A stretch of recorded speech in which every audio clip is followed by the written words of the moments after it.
So I'm sitting in my driveway looking at this new used car, and all I can think about is the $10,719 hole in my pocket. Before this, I was driving a 2006 Toyota Camry that belonged to my grandma. It was beige, it was slow, but it was paid for, and honestly, life was simple. Now I have this monthly reminder of $227 hitting my bank account like a punch to the gut. If you have extra money right now, you are probably stuck between three options: either paying off debt, saving the money, or investing it. And the thing that can be challenging with this is that none of these choices are an obvious right decision. It really depends on who you are and what you want to prioritize. So in this video, I am going to walk you through a real example using my own car loan that I recently took on. I'm going to show you guys exactly how I think through this decision, basically trying to figure out whether I should pay off my car, save the money, or invest it. So do you have any debt on your car right now? And if so, how much are we talking about? Go ahead and comment that down below because I want to see where everyone is at. Now jumping into the video here, I recently bought a used car. Now it is not a very nice car. Let's be real, but like I said before, I was driving a 2006 Camry. I had no car payment and now I do. And so the monthly payment that I have on the car is $227. The loan term length is 5 years. My interest rate is 8.69%, and the balance that I have to pay off is $10,719. And although this is my first time having a car payment in years, it definitely sucks. I do want to figure out, how do I navigate this? Do I pay this off as quick as possible? Do I save some of this money and just pay that minimum monthly payment of $227? How do I approach this? I feel like this is a very normal situation to have. Maybe you have a $200 monthly payment or $400 or $500, depends who you are. But one thing I do want to emphasize is that the interest rate is one of the key variables. It is not necessarily the car itself.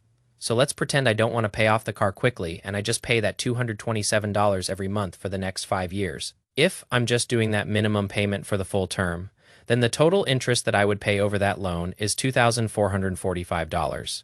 And the total amount that I would be paying over the life of the loan is $13,164. So the balance right now is $10,719. But then by the time I would get done paying year 5, it would be over 13 grand. And that 8.7% interest rate, that is guaranteed if nothing changes. And so this is the baseline comparison. Now, I do want to take a look at if I were to pay off the car in 6 months. So if I were to pay this car off early, what would that look like? The monthly payment needed would be $1,786. The total interest I would pay over that is only $272. So I would be saving $2,170. Now, I know I am throwing a lot of numbers at you guys, but we're going to talk a little bit about the interest rate. It is the exact same loan, just a different timeline. And the reason I may want to pay off the car early is so that I am paying less for the same asset. I am not sitting there paying $227 a month, 9 months from now, 1 year from now, 3 years from now. I could just get it over with and not have to deal with it anymore. And one thing I want to make very clear here is that interest is a time-based cost. The less time the loan exists, the less interest it can charge. It is kind of like paying rent. The rent price doesn't change. I am just moving out sooner. So actually talking about the interest rate, that 8.7 is why this really changes the decision. And this is how I feel like you should view a lot of the debt payoff strategies. By paying off the loan early, that is a guaranteed 8.7% return. There is no market risk. There is no waiting. That return is guaranteed. Now, the market. We constantly are saying, hey, you are going to get 10% a year if you buy the S&P 500 just based on historical averages. But some years, that could be low. Some years, the market could drop 25 or 30%. Other years, the market could go up 20 or 25%. So it is not a guaranteed 10%. Compared to this interest rate, that is a guaranteed 8.7%.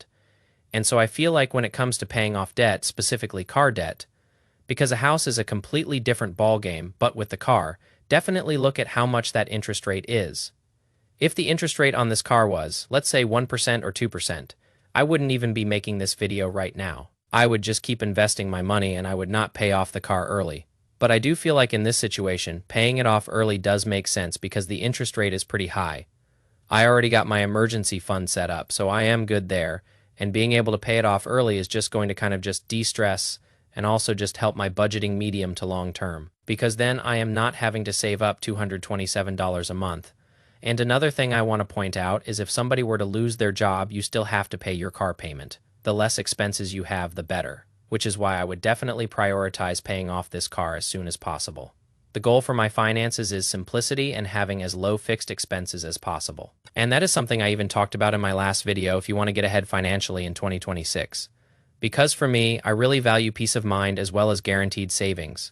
And like I said before, if the interest rate was lower, this would be a completely different conversation.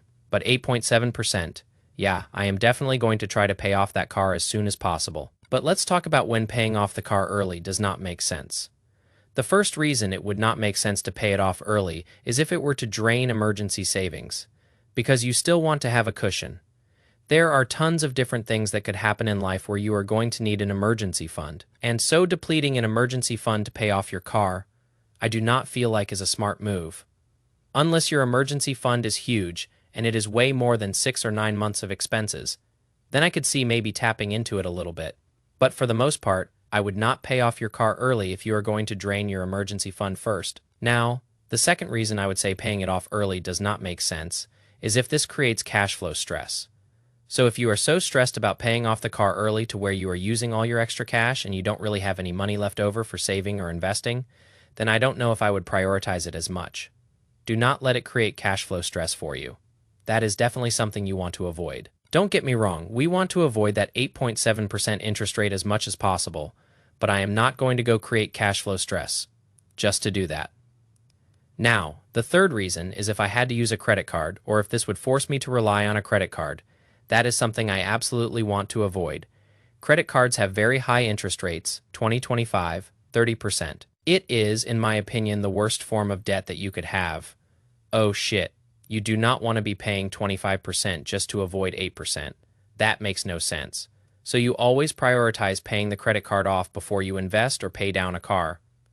Another reason is if this creates any type of anxiety or just loss of flexibility. If you are so focused on paying the car down that you can't even go out for a coffee. I don't know if I would prioritize it at that point. Maybe the minimum payment is good, or maybe there is something in the middle you could do. So should you save your money, should you invest, or should you pay off the car? This is the way I would think about it, and I would actually ask myself these questions in this order. The first question I would ask myself is, do I have enough cash to avoid panic? Do you have at least $1,000 or $5,000 saved up? If you have any type of emergency, you are not going to panic. If you were to lose your job, can you cover your expenses for 3 to 6 months? That is the first question. The second question is my debt expensive or cheap? Going back to the interest rate, if my car was only 2 or 3%, I probably would not pay it off early. I'd just make the minimum payments, but because it is 8.7%, I definitely want to pay this off as soon as possible. To me, I would not pay off a car early if it was 5% or less on the interest rate. If it was 8% or higher, I would try to pay that off as soon as possible if you could. And then the third question you want to ask yourself is, can I split my money instead of choosing one? You could also save a little bit. Let's pretend that you have $500 extra a month. You could save $250 and then use $250 to pay off your car quicker. You don't have to just go all at one thing. And whatever decision you make, it is temporary. It is not a permanent thing. It is not like you have to stick to one strategy forever. It is okay for priorities to change. So what I am actually leaning towards is trying to pay off the car in 6 months. The high interest rate pushes more towards an early payoff. That is what I want to do. It is guaranteed savings. If I could pay this off by June or July of this year, that would be great, because then I am saving $227 for 4.5 years. It is going to simplify my finances, and there are fewer obligations to have. And I want to really emphasize that this fits my situation. It may not fit everyone's situation. What I am actually going to do if I am breaking down the money side of things is my investing is going to stay the exact same. I am going to try to invest between $2,000 and $4,000 a month. But what I am actually going to do is I am going to take any income that I am getting from this YouTube channel, and I am going to use that to try to pay off the car early. So hopefully that does well, even if it is a couple extra $100 a month from YouTube, because to be able to even make money on YouTube, that is a blessing. So that is my plan. I am still going to invest. I am still going to budget regularly. But any YouTube income that I am getting, I am going to save a little bit for taxes, and then the remaining amount I will use to try to pay off the car quickly. Also, one thing I wanted to add is now that I have this car payment and this loan, this will now be added to my Road to a Million series. It is a liability that you are going to see come up. My net worth is definitely going to drop next month when I go to show it, and that is okay, because it is only a temporary thing. The big picture here is that there is no universal right answer. Trade-offs matter a lot more than optimization. The best decision that you can make is going to improve the position that you are in. Financial progress is just flexibility plus consistency. If you can be consistent on things like paying down a loan or investing consistently, then you are going to see a lot of progress. That is my analysis on should you pay off your car, should you save, or should you invest. I really hope that you guys got value from this video. If you did, drop a like down below. Hit that subscribe button. I'll see you in the next one. Peace.